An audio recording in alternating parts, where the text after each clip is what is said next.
So we're going to talk about timeless jewels. There was a request in chat the other day to go over this. We've been talking about old league mechanics recently. We did a little clip on incursion and we did a clip on betrayal content as well.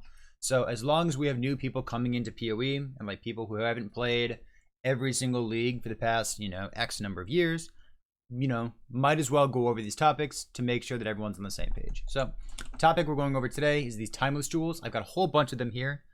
Pirates in chat helped me out by lending these to me, so shout out to him. So a couple things we need to talk about. I'll write these down as we go on, but I think these are the big ones right here. So how to get these jewels, why they're important. The keystones are a big deal about them.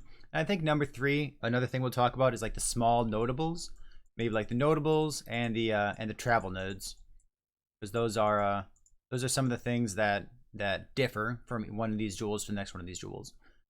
We can also talk about the what do the numbers mean? There's numbers on all these jewels. What do they mean? What do they mean? So we'll talk about that and make sure that you know roughly what's going on here. What do we have? Timeless stuff? Sure. Yep, that's perfect as well. So number 1, how do you get these Legion jewels? There's a lot of talk about these things. You hear about people talking about Divine Flesh. You might hear people talk about maybe Wind Dancer or Corrupted Soul, and like these are keystones, right? And they're things that you want to use in the skill tree, but they don't exist here, right? So you can't see them just by hovering over something. You can't control F, they're not going to show up. So first things first, how do you get these? You get these jewels as a result of running these endgame encounters here, right? So you might hear people say that they want to run a 3-way, or they might want to run a 4-way or a 5-way encounter. So when people are talking about a 3-way or a 4-way or a 5-way, what they're talking about is going to a map device, and feel standard, man. I don't have my map device here, but you'd go to your map device and you'd put in 3 or 4 of these, and you'd do a 3-way encounter or a 4-way encounter. As the result of doing that encounter, one of these jewels might drop on the ground for you. If we're talking about 4-ways and 5-ways, in order to get the 5-way map device or the 5-socket map device, first thing you need to do is run a 4-way. After you run that, your map device will upgrade automatically and you'll have 5 sockets in there. So once you have 5 sockets, you can run a 5-way if you want to. But strictly speaking, you can get one of these jewels by running a 2-way, 3-way, 4-way, 5-way, any kind of Legion endgame content where you're putting 2 or more of these in your map device. These jewels can drop. Cool. So that's the acquisition path, right? Feels good so far.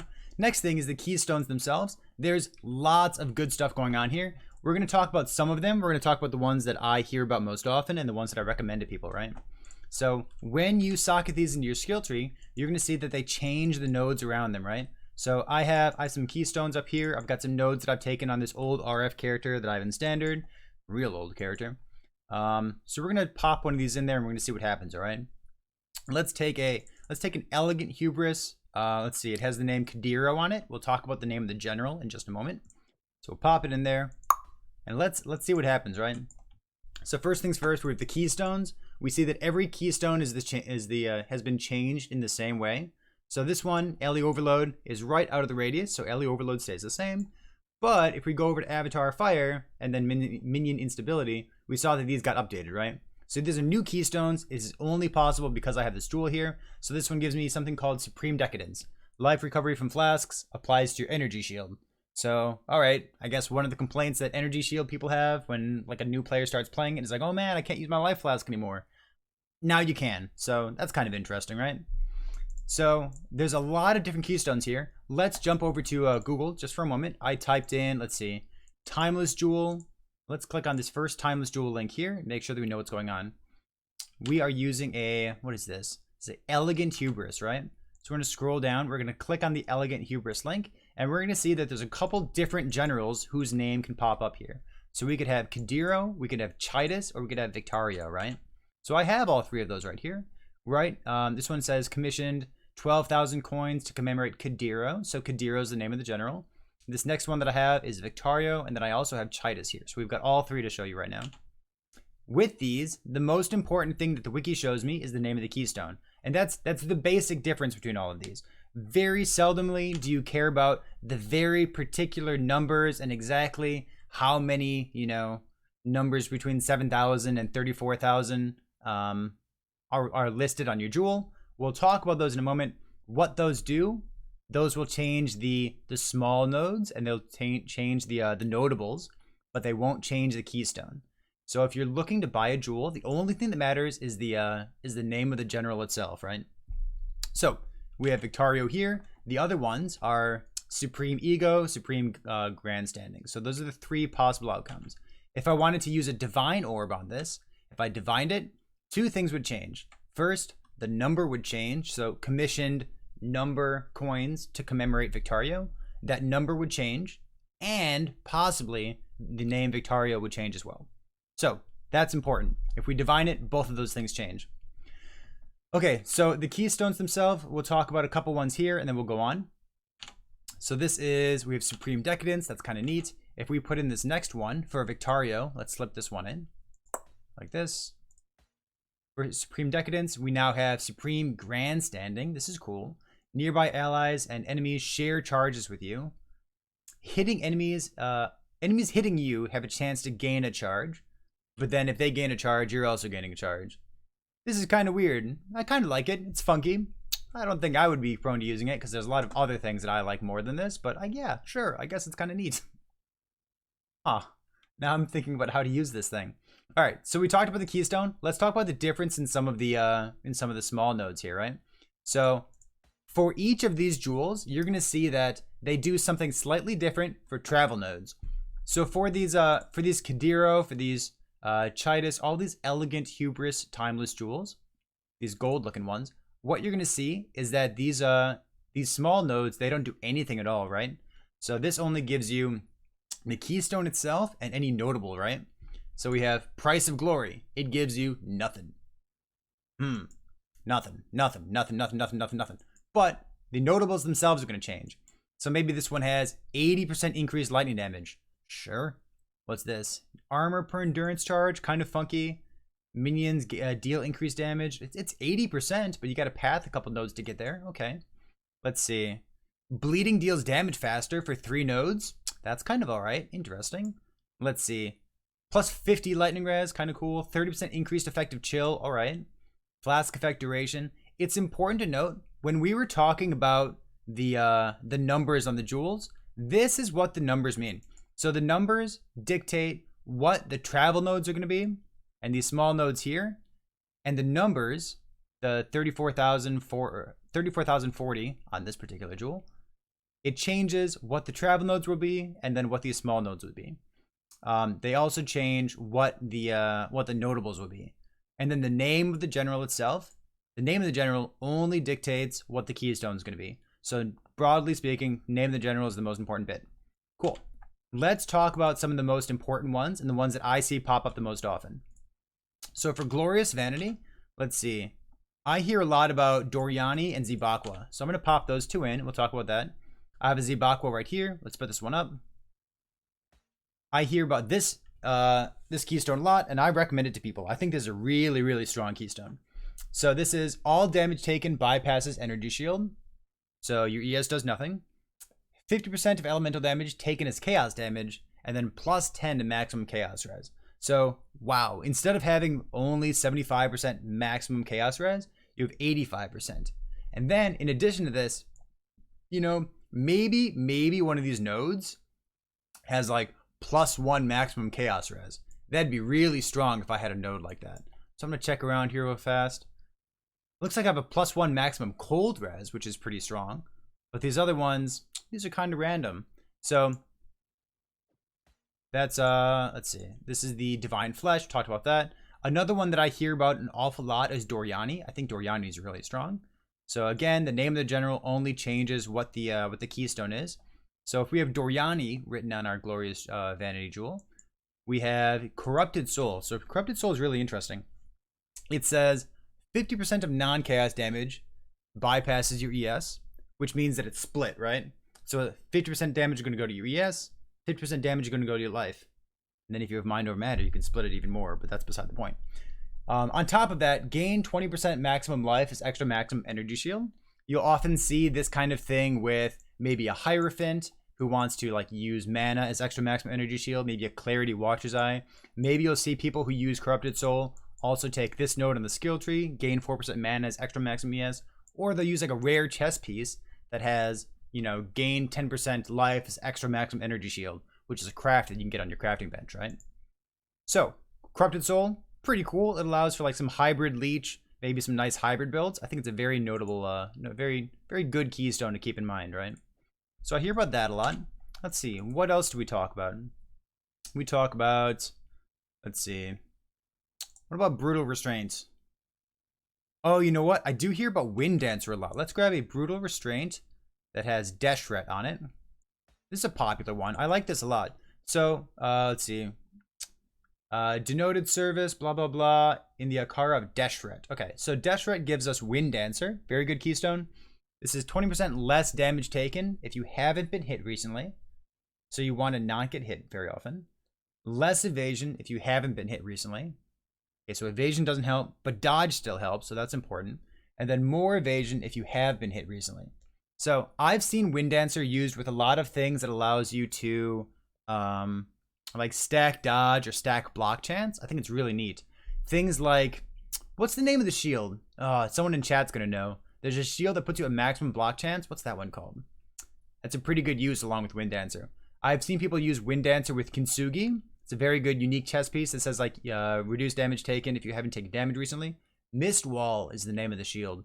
Yeah, I've seen Mist Wall plus Wind Dancer be used to great effect. I think Wind Dancer plus Acro and Phase Acro is a great basis for your defenses. It's a pretty impactful node here. It's really nice. Cool. Let's see. I don't hear much about Second Sight. I don't hear much about Dance with Death. I know they have uses, but I'm not going to talk about those because they just don't come up. They don't come up in my conversations too often. Let's see. There's a couple things here. Some nice damage notables there. Let's go to Lethal Pride.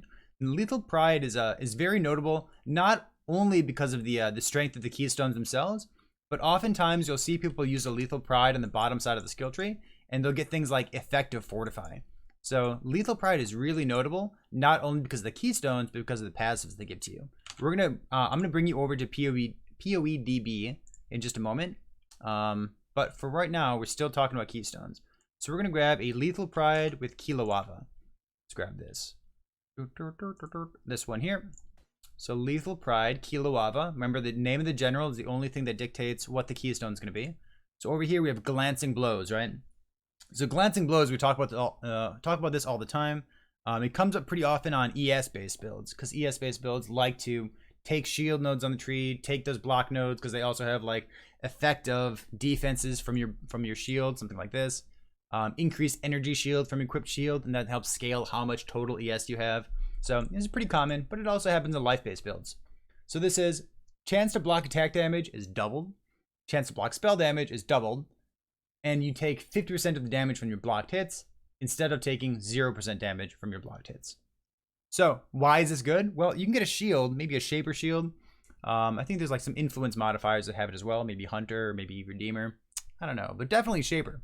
So there are Shaper shields that say recover 5% of life when you block, or recover 5% of maximum energy shield when you block.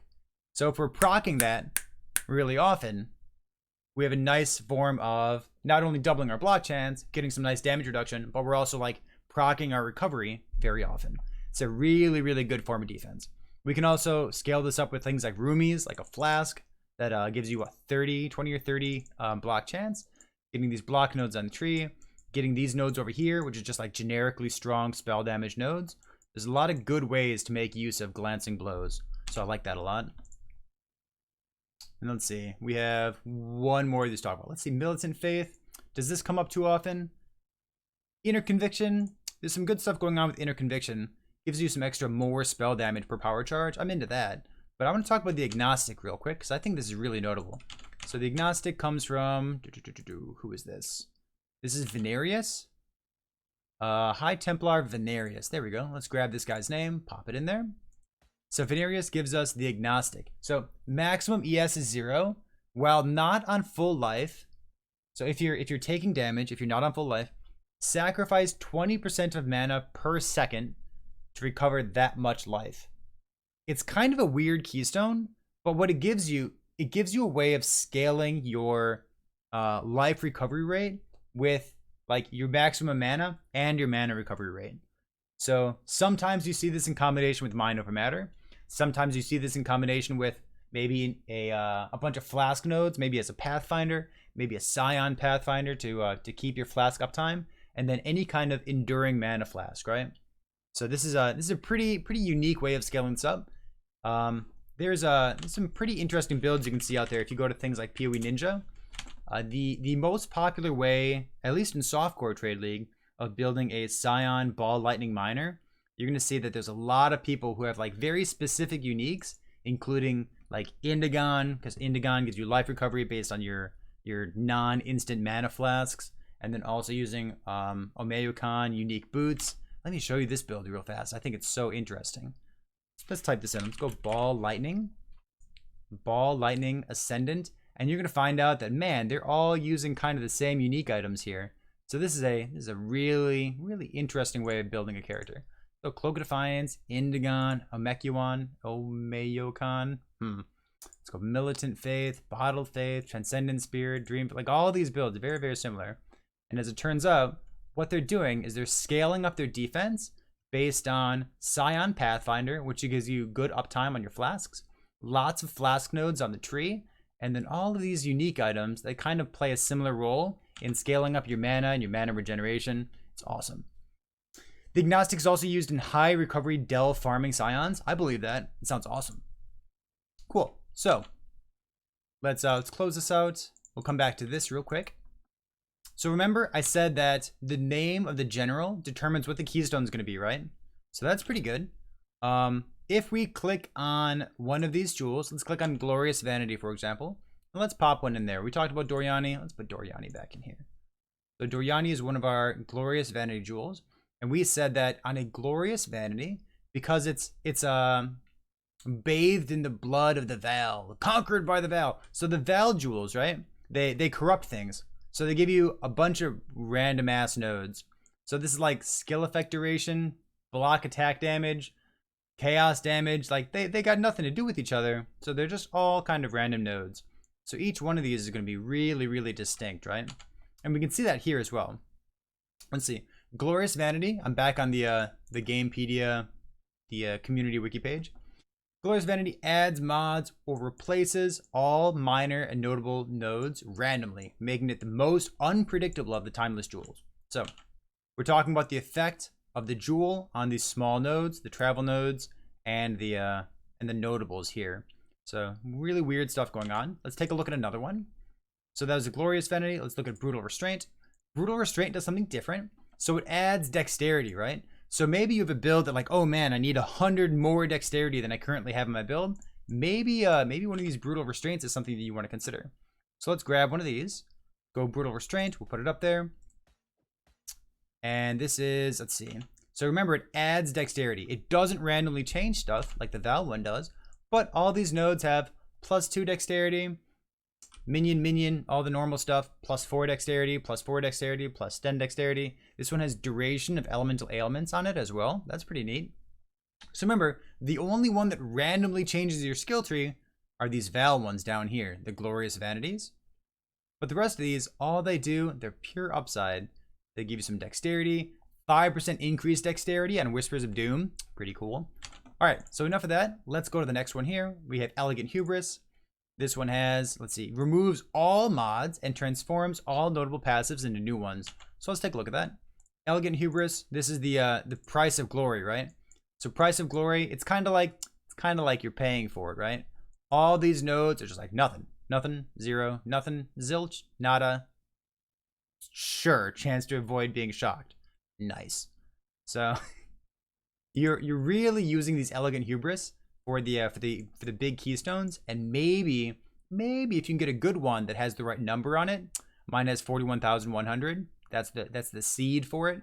So yeah, any jewel that you buy on the market that has the number 41,100 is going to have the exact same notables as mine does if you put it in this exact same location.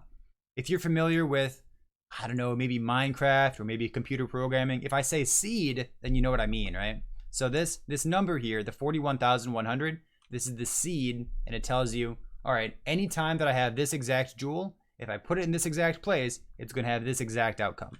So that's what those numbers there mean. The numbers. Let's go to the next one. We have Lethal Pride. Click on that. Let's grab one. Let's put that Kiloava back in there. I like Kiloava. Let's put this one back here. So this is Lethal Pride adds 2 to 4 strength to the minor passives. Let's see. If notable passives also get additional mods depending on the jewel itself. All right, let's take a look at these. Oh, there's 8,100 different versions. Good. All right, so we know that normally these have elemental damage, but they also have strength. They also have strength. This one has intelligence, and it also has 2 strength. Let's check these nodes. So these are, let's see, 30 dexterity and 1% life regen. Pretty good. We have 30 strength and Warcry buff effect. Pretty good. All right, what else?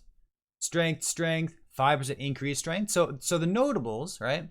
The notables have an extra piece of text on them. It could have fortify effect, right? Like we said before. But the important part here is like, yeah, it gives you strength. Maybe if you need another 100 strength in your build and you're really stretching to get enough strength on your amulet, for example. All right, well, maybe a Lethal Pride can help you fix that, right? Last one to talk about is the Militant Faith. Militant Faith, it adds devotion. This is kind of a funky one, right? So we add devotion with our travel nodes, and then the notables give us something if we have enough travel nodes, if we have enough devotion. So let's grab one of these. I'm gonna grab Dominus here. I haven't used him yet. So Dominus, what's he give us? Inner Conviction, more spell damage per power charge. Sure, all right, sounds good. I used this on a discharge character once. So we have our Militant Faith, and the way this works is that every travel node that we have here gives us devotion. So this one's 5 devotion, 10 devotion. Oh, baby. And devotion doesn't do anything by itself, but what happens is if we path all the way over to one of these nodes, let's see if we can find a good example.